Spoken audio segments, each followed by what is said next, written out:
Good afternoon. How are you? Fantastic. Today's conference has been great, hasn't it? Yes. I have been blown away by the whole thing. In fact, I'm leaving. You know, there's been three themes running through the conference today that are relevant to what I want to share with you in the time I've got. And they have to do with strategy. And the first theme is really about leadership, as you heard from Tim and Holly and Brendan and Noel, is that in these challenging times, there's an extraordinary need for leadership. The second thing is that you and I, we're all a bit like gamblers. We have no idea what's really around the corner in terms of the future. There's so much uncertainty. And the third thing that has been on display today in spades is the extraordinary capabilities of Rotarians and Rotaracts. And I'd just like you to put your hands together for our organising committee again, because they have been brilliant today. Just give us a round of applause.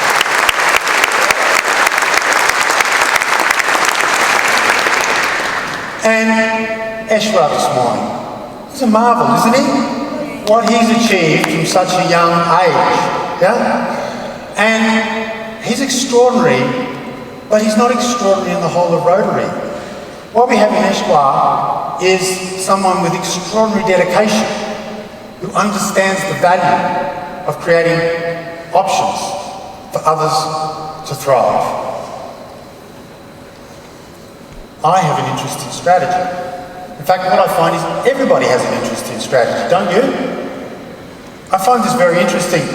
If you go to a dinner party and someone asks you what you do and you say you work as a strategist, they'll look at you with their eyes wide open like they just met a unicorn. But if you tell them you work as a strategist, they assume that you know all the answers, which I don't.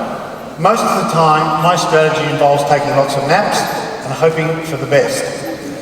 But once they find out you're a strategist, the conversation quickly shifts from what you were just saying to that business idea, that business option they've got for themselves. And the reason why that is the boss they work for doesn't create options for them to thrive.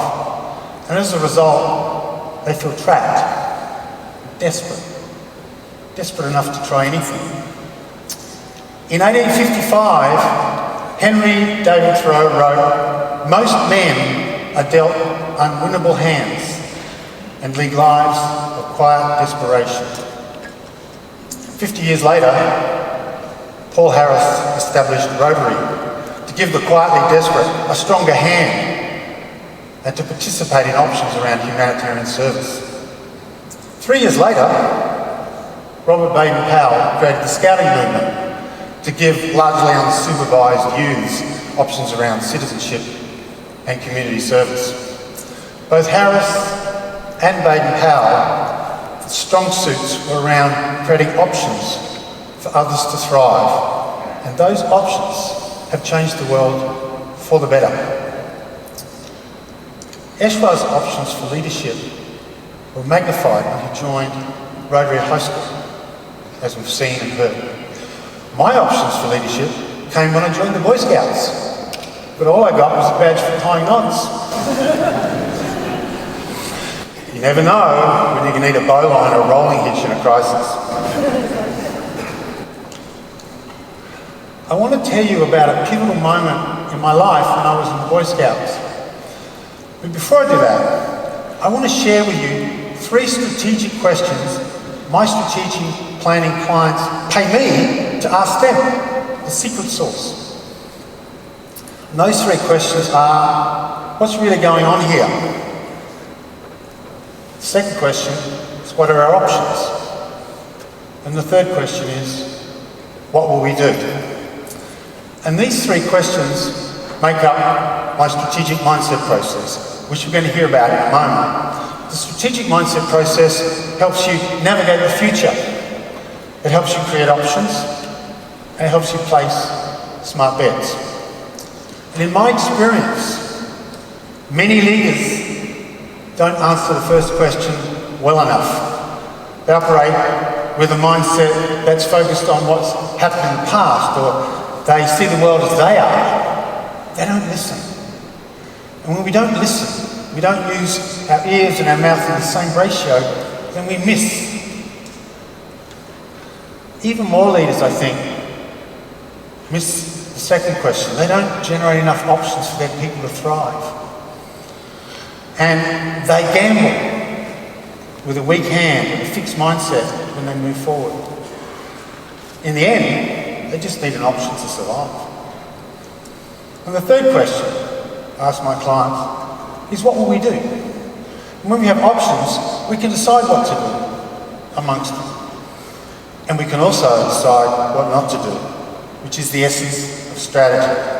Without options and trade-offs, there would be no need for strategy. Without options and trade-offs, then any good business idea would be quickly imitated.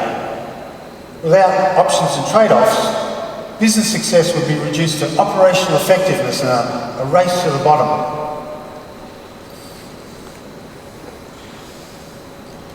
Options also show up in our lives. Just a quick show of hands.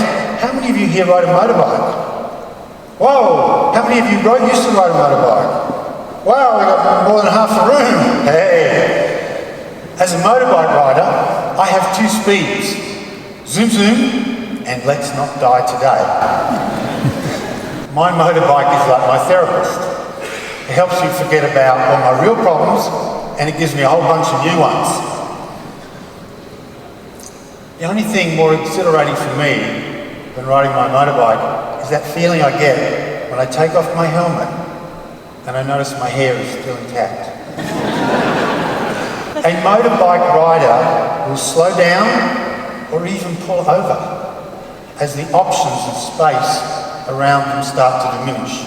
As a motorbike rider, as you all know, having space in front and behind, left and right is great. As the options for space diminish, the rider slows down. As a motorbike rider, a choice of one is no choice at all. Having options keeps you alive. And what about fashion? When it comes to fashion, who likes options? See all the ladies putting their hands up? A few of the men, that's good. When it comes to fashion, with my wife, it's all about shoes. My wife's shoe collection is so impressive, it could have its own wing in the Louvre. It's amazing. There are colours and there are styles for every occasion. With my wife, it's all about the options, isn't it, sweetheart? Yeah. When it comes to my collection, if she ever says to me, "You've got too many options in your wardrobe," I just point to a shoe collection.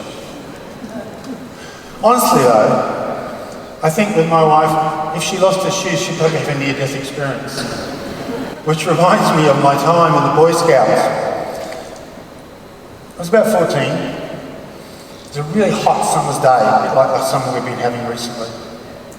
And my scout friends and I were in camp, alone. And the reason why we're alone is our scout leaders have gone into town to the pub. I mean, into town for supplies. And they gave us very specific instructions to remain in camp and practice our knots. Well, 10 minutes later, 7 of us were trying to swim across a giant river nearby. And we swam and we swam and we swam. And eventually we got to the middle of the river. And the current in the middle of the river was like a hurricane. We just got swept out, further and further from the shore. And we struggled and struggled and finally got out of the rib. We made it back to shore, we threw ourselves up on the sand and we were exhausted. And as we looked up and assessed what was going on, we noticed that our mate Bernard was still way out there. We were horrified. We knew we were going to get into trouble because he was in trouble. We were afraid that he was going to drown. It looked like that's what was going to happen. My friend Craig just started to cry. It was just mud on the ground. It was panic, total panic. We didn't know what to do. And you know you're in trouble when the Boy Scout motto goes from be prepared to be scared. And boy, were we scared. Nevertheless, our young minds got together and we asked ourselves the first question. What's really going on here? And we checked in with ourselves, and what we realised is we were too exhausted to swim. We couldn't go in. So we asked ourselves the question, what's going on for Bernard? Well, in actual fact, Bernard was way out, he had a cramp in his leg and he couldn't swim anymore. He was just trying to keep himself above water with his hands. We moved on to the second question.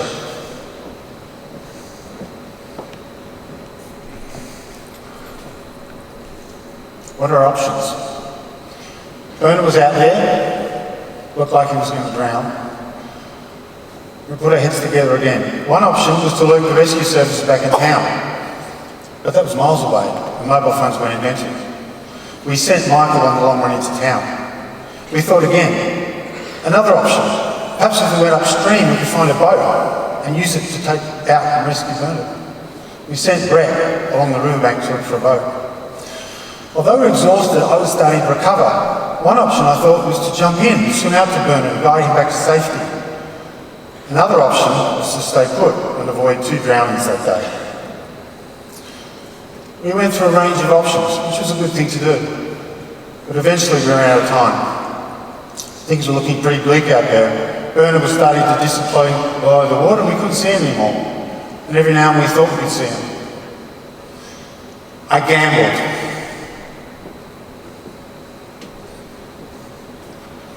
I opened my heart. Unselfishly, I opened my heart. Foolishly, I also opened my heart. And I plunged in. And I swam with all my remaining might. Even though I was tired, I swam and I swam. My legs, my shoulders, my feet, my arms, and my hands. My hands working together with my body to propel me out to where I thought Bernard was. And when we used them together, our head, our heart, and our hands, we can create powerful options for people in the world. Wouldn't you agree? Yeah. So finally, I got out to Bernard. And initially, I kept my distance. I asked myself the first question. What's really going on here? I was exhausted. I couldn't do much to catch my breath. I looked at Bernard. He looked really happy to see me. He had a weird and visceral look of desperation in his eyes. In my mind, I knew that desperate drowning people can walk onto their rescuer and drown both of them. I considered my options. Eventually, I left Bernard with 2 options.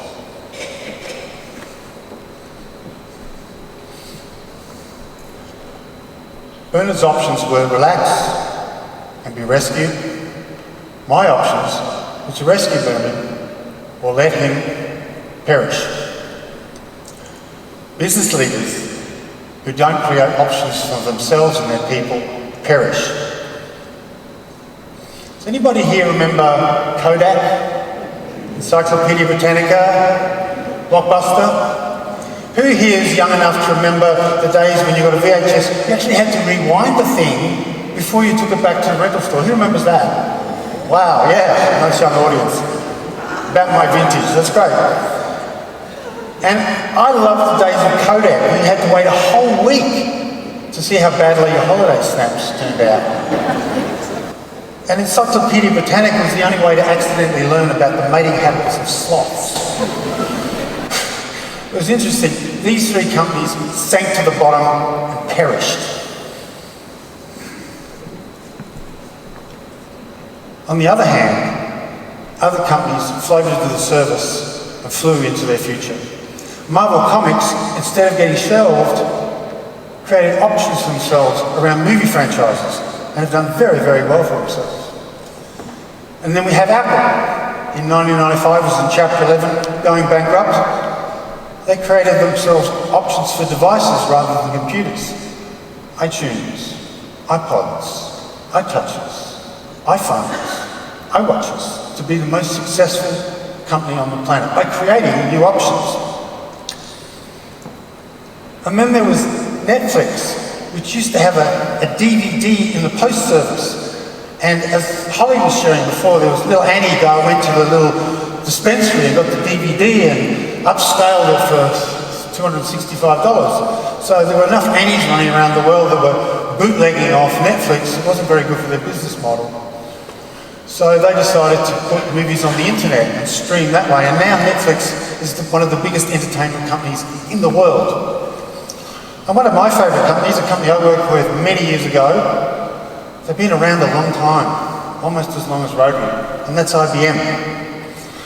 IBM has had a checkered history, and the reason why they've had a checkered history is they never thought long enough about the future a lot of the time. In fact, in 1943, some of you may remember, Thomas Watson, the CEO, his idea of the future was something like this.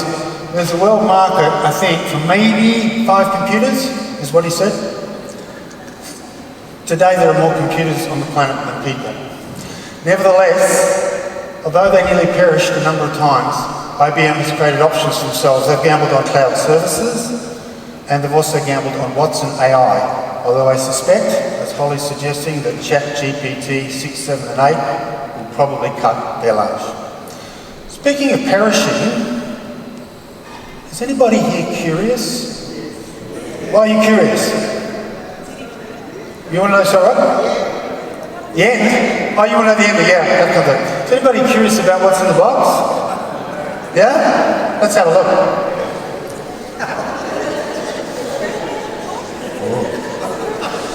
It's something that's perished.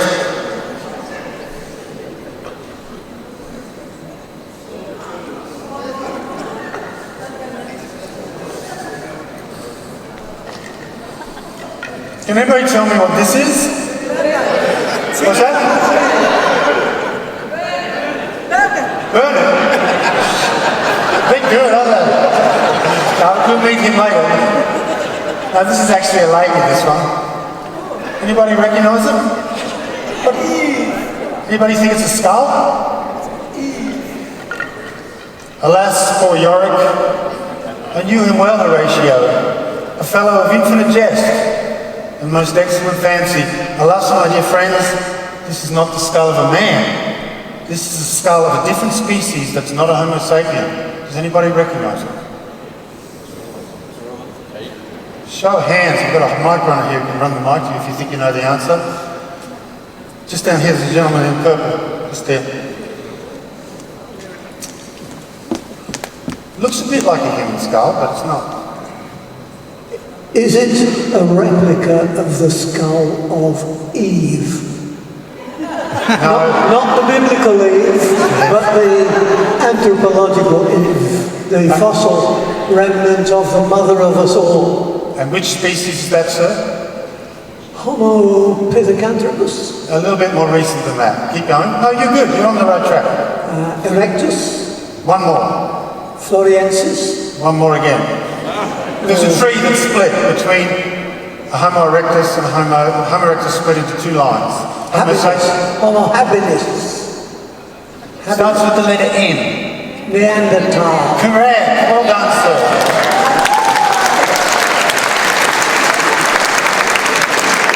This is Wilma. And she's 25,000 years old. She's pretty old, isn't she? She perished. I need a volunteer to come up and help me with Wilma. Would you be willing to come up, sir, and give me a hand with Wilma? Put your hands together for her.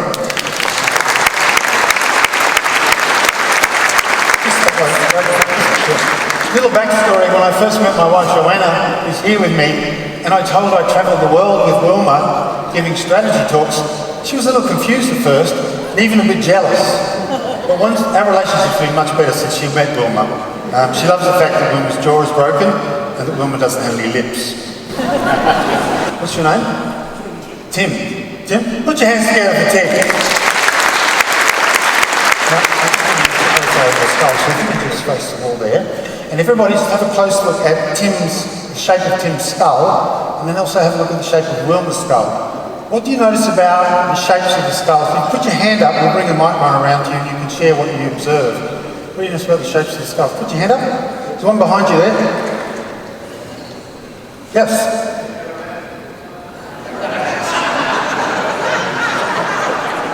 One doesn't have hair, I know, yeah. Mic's not working? We're going to find a mic that works. But have a look at the front of the skull and the back of the skull and see if you notice the difference between Tim's skull and the Neanderthal skull.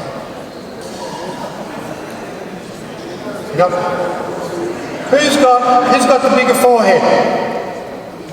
Tim, that's right. That means you're very clever. Who's got the bigger rear brain? Neanderthal, correct. Well done. Because the skulls are different shapes, the brains inside them are quite different too. And there's some clues around strategy with that. Would you please put your hands together for Tim? We're going to give you a copy of the strategy book for coming up and being a volunteer. There you go.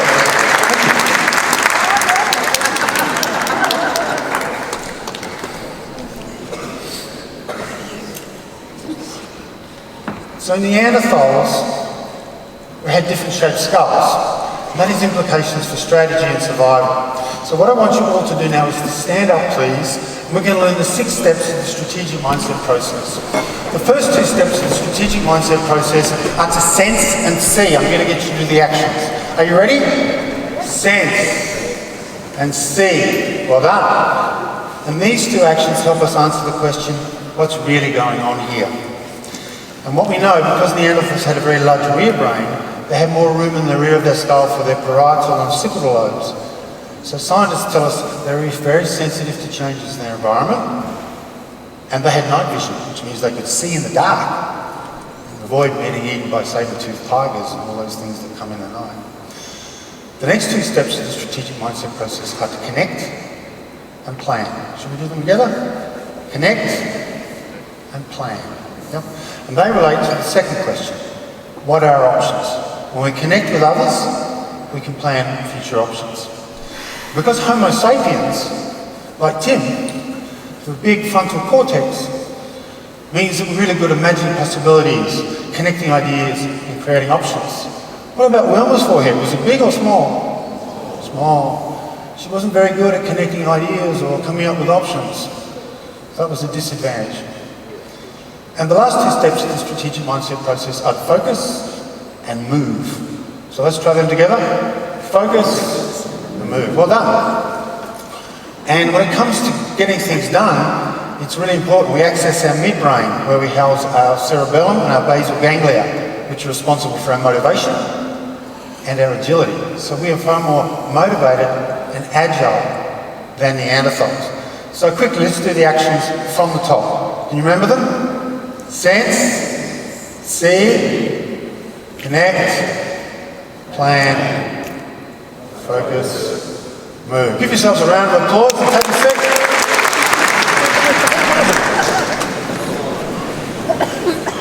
So, in a battle for supremacy between Neanderthals and Homo sapiens, who do you think won? Anybody? Who said Homo sapiens? You said, what's your name?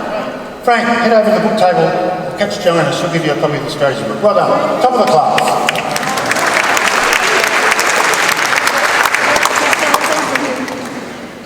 I gave Bernard 2 options. Relax and be rescued, or perish. I had 2 options, rescue Bernard or let him go. Fortunately for Bernard, chose the first option.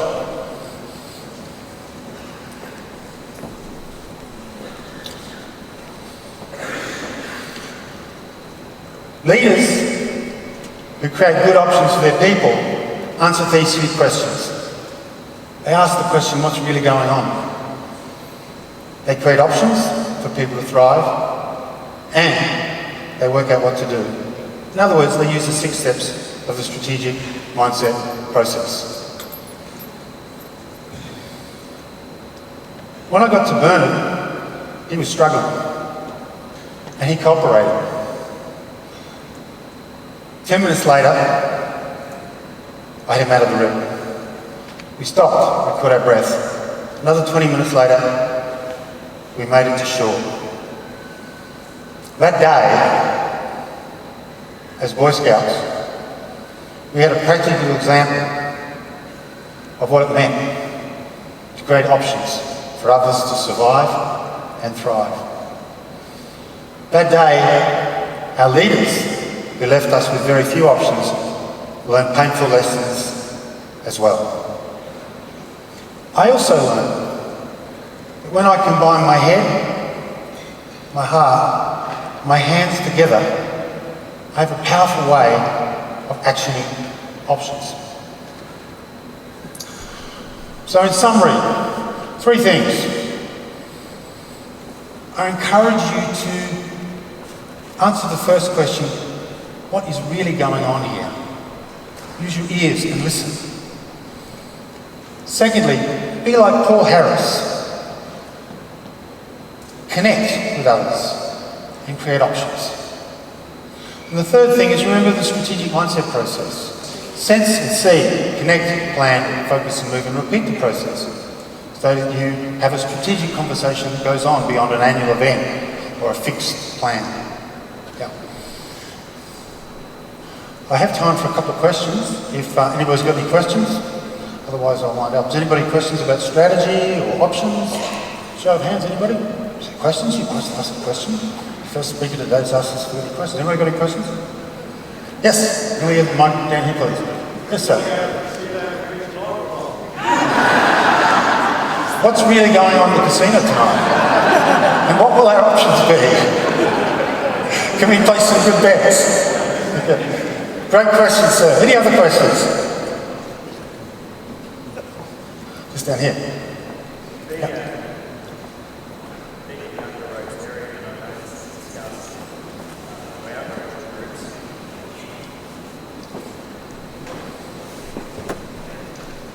Another mic that works. Being a young Rotarian, and I know this is discussed throughout Rotary, and an aging demographic of wonderful Rotarians here.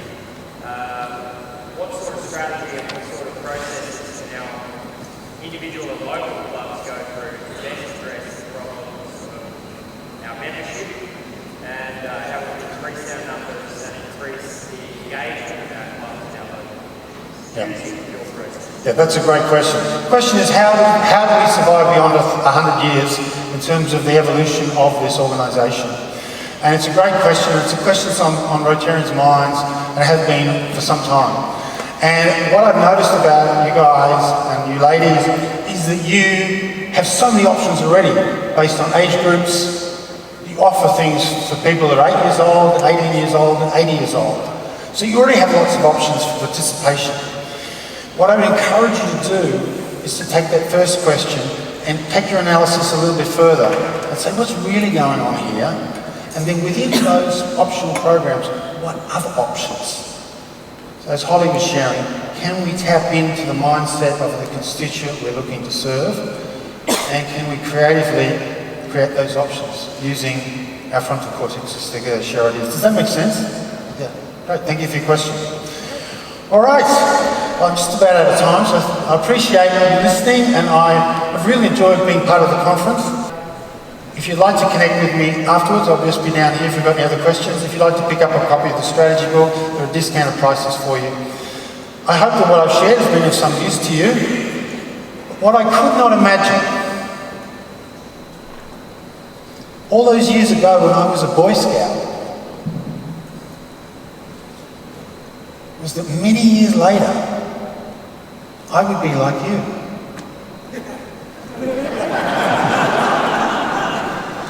At a conference, I was at a big conference. Someone tapped me on the shoulder. I turned around, and there was a man standing in front of me. I said, what's going on here? Why is this man smiling at me? And then I recognised who it was. Who was it? Bernard, that's right! And I looked again. And you know what? He didn't have a weird and visceral look of desperation in his eyes. His heart was wide open. So I took a step towards him and he put his arms out. He wrapped his arms around me and he gave me a grateful hug.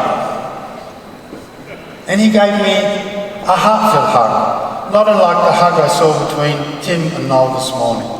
A grateful, heartfelt hug. An appreciative hug.